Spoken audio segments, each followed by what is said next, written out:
এখন পাচ্ছেন শুনতে? এখন ঠিক আছে? ওকে।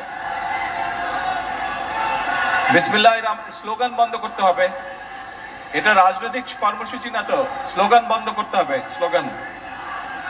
বিসমিল্লাহির রহমানির রহিম। বাংলাদেশের জাতীয় কবি কাজী নজরুল ইসলামের ১২৭তম জন্ম জয়ন্তী অনুষ্ঠানে উপস্থিত মন্ত্রিপরিষদ সদস্যবৃন্দ, জাতীয় সংসদ সদস্যবৃন্দ, সরকারের বিভিন্ন পর্যায়ের কর্মকর্তাবৃন্দ, জাতীয় কবির সৃজন এবং সুহৃদ নজরুল গবেষক, সুশীল সমাজের প্রতিনিধিগণ, অনুষ্ঠানের সম্মানিত সভাপতি এবং সম্মানিত সুধীবৃন্দ, আসসালামু আলাইকুম।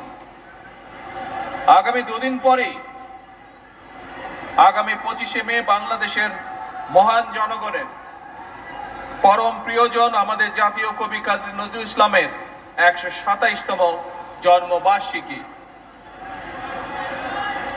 তার চির অম্লান স্মৃতির প্রতি জানাই গভীর শ্রদ্ধা এবং ভালোবাসা।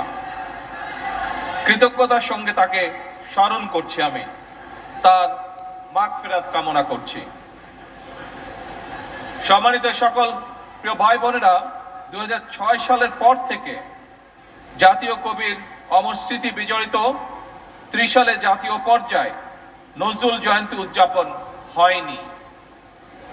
প্রায় ২ দশক পর আজ পুনরায় রাষ্ট্রীয়ভাবে জাতীয়